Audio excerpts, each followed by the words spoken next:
As one storm passes, another is on the way, taking a look at the flooding across the state as we get ready for potential snow next week. What are state legislators doing to stop gun crime? The new push from the Attorney General to get guns off the streets. And a deadly shooting in the heart of Pigtown leads to a police chase. What we're learning about the incident and the victim tonight. Live from WBFF in Baltimore, this is Fox 45 News at 10.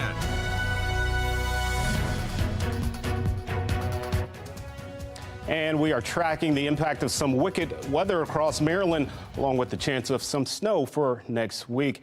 Thank you for joining us. I'm Vincent Hill. You're watching Fox 45 News at 10. Now, we could see some snow next week here in the state, but first, communities are still recovering from the intense rain we've dealt with this week. Taking a look at the conditions across the state, this was the scene in Annapolis this morning. For the second time in less than a week, streets were flooded after that heavy rain. Now, the tide has rolled back. Those streets are reopened since noon today. Meantime, the Key Bridge was under travel restrictions today because of some severe wind. You can see just how much impact that wind had on that traffic camera there. And taking a look at our weather radar in the Inner Harbor, things have cleared up. Meanwhile, we are still seeing some outages across the state tonight. Roughly 1,000 people are still without power. That number was about 6,700 earlier today. Meteorologist Jasmine Lomax is here. And Jasmine, it was a crazy week, and now we could see snow next week, huh? Yes, we're finally talking some winter weather. But before we get that winter weather, we're also talking winter temperatures.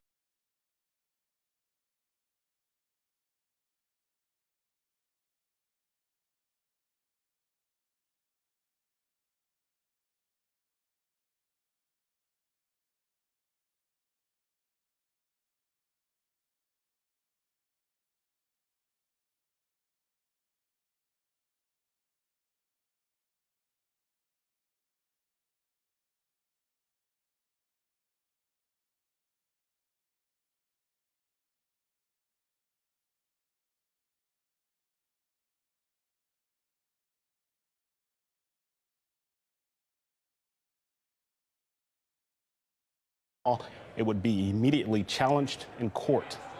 State lawmakers are not just trying to tackle gun crime, but also an alarming spike in youth violence we saw across the state last year. At a Fox 45 roundtable earlier this week, top prosecutors stressed the urgency for lawmakers to act now. Everybody is saying we must do something. And right now, the legislature, we're looking at you because you have the power to do something to make this right. We represent the whole of Maryland, all the diversity that exists in Maryland. And to a person, everyone agrees that there are some significant issues in criminal justice and public safety. I look at it as really a life or death issue. I look at it as an issue of whether or not a young person's going to end up behind bars or if they're going to end up, maybe taking the bar. To see the full roundtable and more details on what exactly those prosecutors want to see changed at the state level, head to foxbaltimore.com. All of the public safety concerns comes as lawmakers are scrambling to find a solution to the state's looming budget crisis. With expensive education, infrastructure, and environmental plans on the way, Fox 45 is pressing lawmakers on if taxes will have to go up to fill that funding gap. We are going to have to be fiscally prudent, and we're going to have to get back into the habit of really sharpening our pencils and prioritizing what matters most for the 6.5 million Marylanders that count on us. Fox 45's Taylor Stewart is taking a closer look at that funding struggle and possible solutions from lawmakers.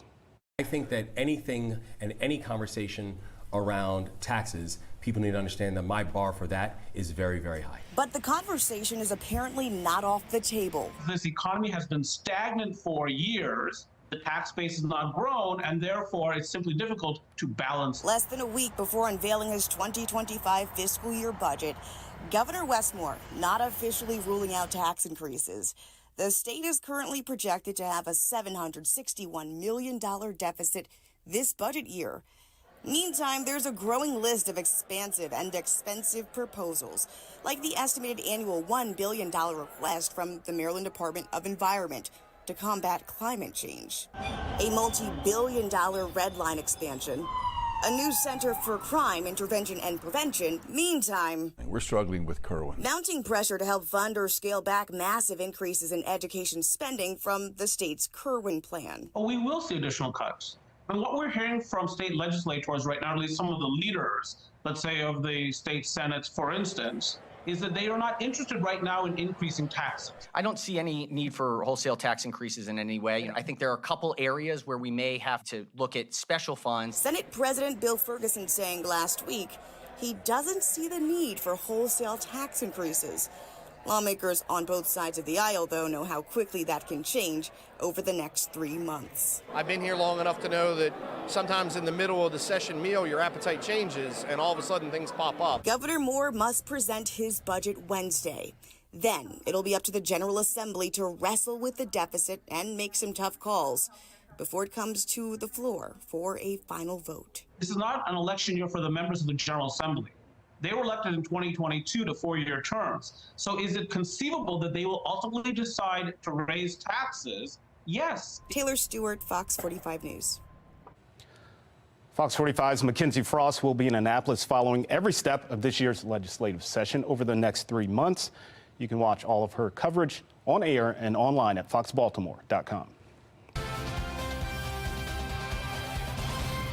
A weather delay in Buffalo is impacting the Ravens' second-round playoff matchup.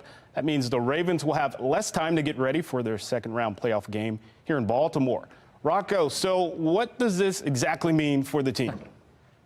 Yeah, Vince, while it's the case, the delay, this team has been hard at work on the practice field, regardless of who they play and when they play. The Ravens familiar with all three of the teams they could potentially face in the divisional round, and it'll be either the Steelers, the Texans, or the Miami Dolphins. Due to the severe weather in western New York, you could see it right there, this posted by the Bills' Twitter account, and it's insane. The Bills-Steelers game, originally scheduled for Sunday at 1 p.m., has been moved to Monday at 4:30. I mean, check out the scenes from Highmark Stadium. And as a result, the Ravens will have to wait an extra day, Vince, like you said, to find out who they'll play. Baltimore gets the lowest seed remaining in the playoffs. And if Pittsburgh beats the Bills, then it will be the Ravens playing host to the Steelers in that divisional round. Still ahead, the waiting game continues. More on the team's mindset ahead of their divisional round matchup with an opponent to be determined when Sports Unlimited returns. All right, Rocco, thank you. A teacher seemingly caught smoking something with students on camera. Project Baltimore is demanding answers over a video out of Baltimore County. Are people really using the city's new bike lanes? How Baltimore leaders are justifying millions of dollars in spending.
Well, after all the stumping, spending, and mudslinging, the race for the White House is finally about to take a massive step forward.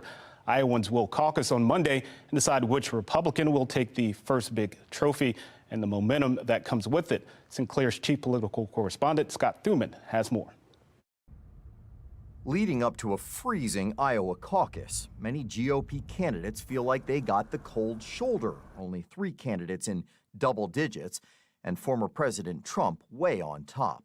I am not going to be a dictator. I'm going to manage like we did. We were so successful that the country was coming together. Chasing him and polls showing them far behind, Ron DeSantis and Nikki Haley. On issue after issue, I've stood in there, I've fought for people, but I've won those big fights. And that's what we need to do again as a country. You deserve an America without drama. You deserve an America that's better than whether you have a couple of 80-year-olds running for president.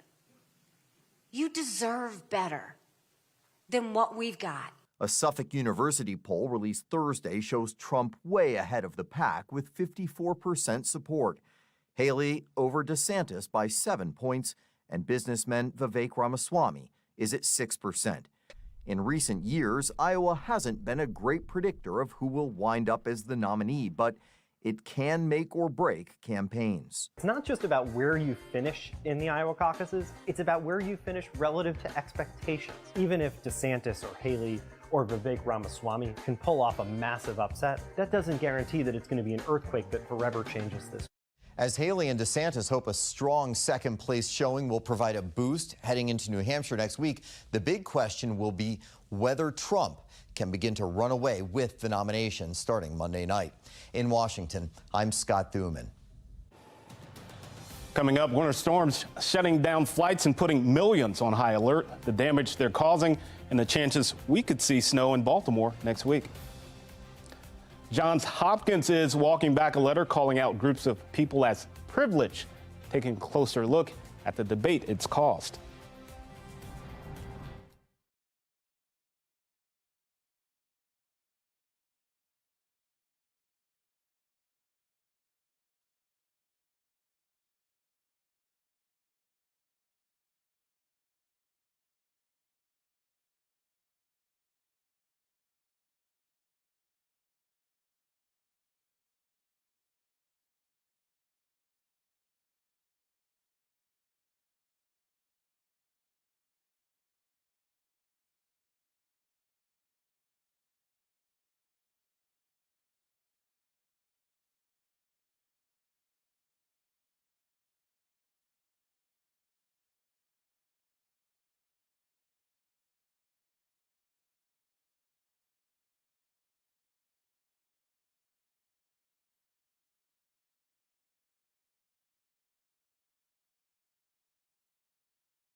Making headlines, Johns Hopkins Medicine is apologizing after a controversial email about privilege that singled out certain people.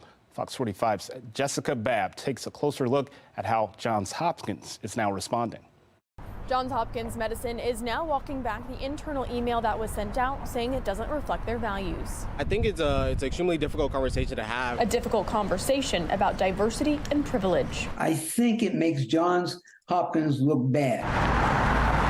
Johns Hopkins Medicine is responding to controversy after this email was sent out, saying people who are white, able-bodied, heterosexual, cisgender, male, Christian, middle class, middle-aged, and English-speaking have privilege or unearned benefits, even if it's invisible to them. It looks pretty normal to me. Maybe they could have phrased the first couple sentences or like softened it a bit, but it's standard like discussion. I can see why it sparked some controversies. Could have been worded a little bit differently, but again, it's a very difficult conversation to have regardless. One of the problems with Johns Hopkins doing this and sending out this memo is that you create an uncomfortability and you stigmatize those who are mentioned as the beneficiaries of privilege.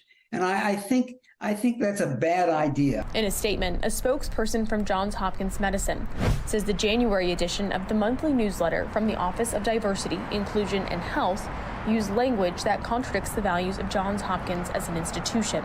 Dr. Sharita Golden, Johns Hopkins Chief Diversity Officer, has sincerely acknowledged the mistake and retracted the language used in the message. When you claim now, in January of 2024, that there's a critical issue of discrimination against all people except those who are white and heterosexual and cisgender, I think you communicate a message that is it's out of touch with reality. In a message, Golden says the intent of the newsletter was to inform and support an inclusive community, but the language used didn't meet that goal, saying it was overly simplistic and poorly worded, being exclusionary and hurtful to members of the community. It's not really a matter of pointing fingers and like you're bad and damned because you have privilege. It's more so like being cognizant of the ways we have advantage over others. Golden said moving forward, she will work to ensure future messages meet their organizational values. Jessica Babb, Fox 45 News.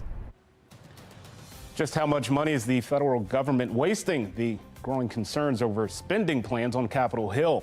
Meanwhile, Baltimore is spending millions to create new bike lanes, but is there any proof that will even be used? The frustration from residents who say the changes are causing problems for drivers. And a video shows a Parkville High School teacher allegedly smoking with her students.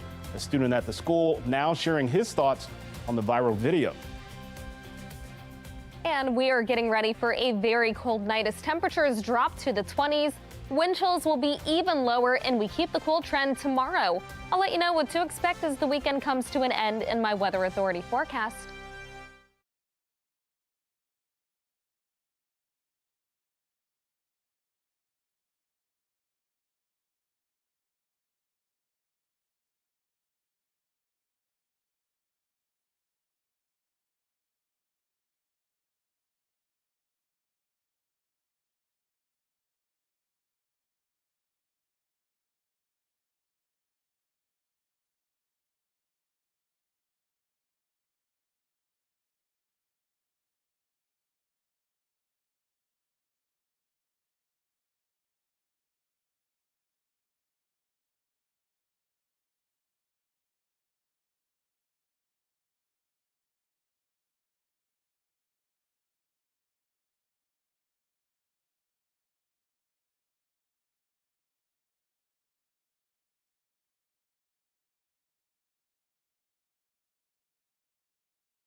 A Baltimore County high school is investigating one of its teachers after a video surfaced showing the teacher smoking an unknown substance with students.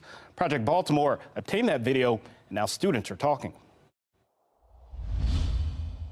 I don't think that people should stay silent about issues like this. Project Baltimore is not identifying this person. I think it's inappropriate to take advantage of students that way. Because they are currently a student at Parkville High School. It puts a bad name on Parkville, and it definitely is a distraction. We spoke with this student about this video that has recently surfaced at the school and quickly became the center of a scandal. She's fairly young in her teaching career, and I just thought that it was a disgusting thing to do, knowing that these kids are, I mean, they jump at an opportunity to do that with, you know, the cool teacher.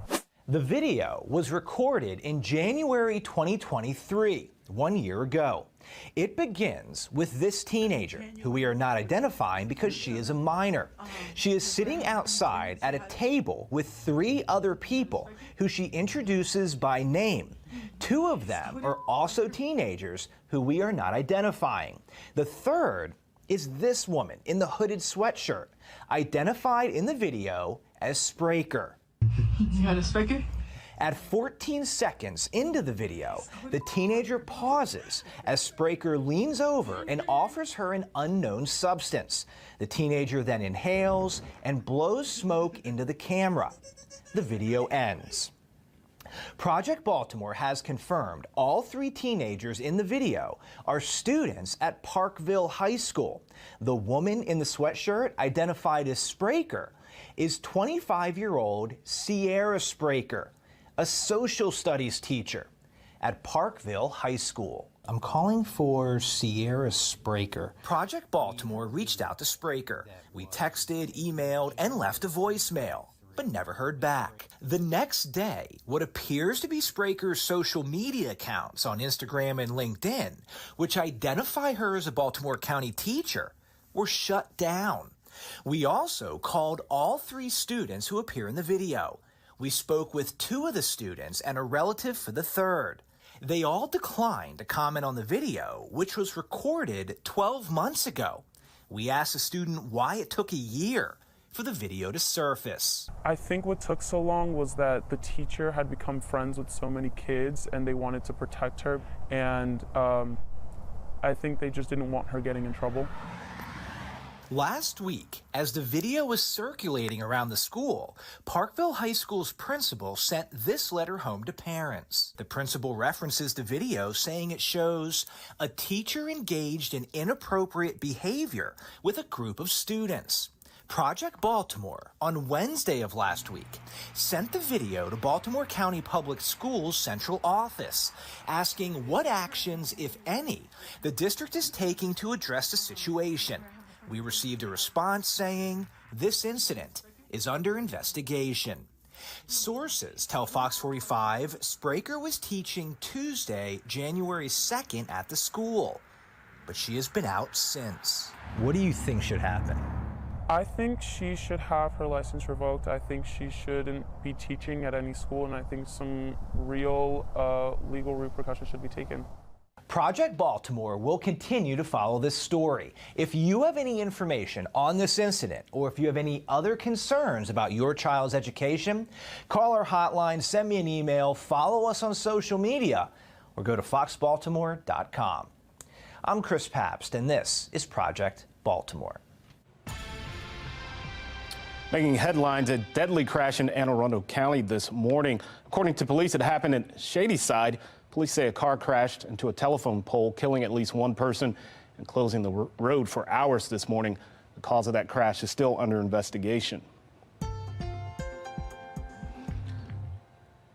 Baltimore's bike lane initiative comes with a price tag of about $73 million, but there are glaring questions about the research used to justify these bike lanes and the cost. Fox 45's Jeff Abel has more.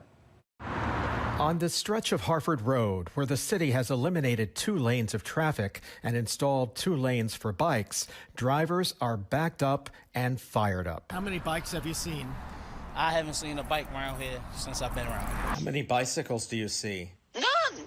None! As the city races to redesign roads to accommodate bikes, there are glaring questions whether the city's research has been thorough enough. Has DOT in the past done traffic studies on usage and type of usage? At a recent hearing at City Hall, transportation officials admitted they're unsure how many bikes are actually using city roads. We did get a grant where we have installed some bike counters in certain locations. Beyond the bike counters, I don't know that we have actual data. If we are basing millions of dollars on a plan that is supposed to be moving forward into communities, we need to have that data readily available and available to the council people. Transportation officials say their redesign of city roads is guided by a master plan approved more than a decade ago, a plan which demands community input, yet some residents insist they never had a voice. And the people who are being affected and victimized by these decisions, these arbitrary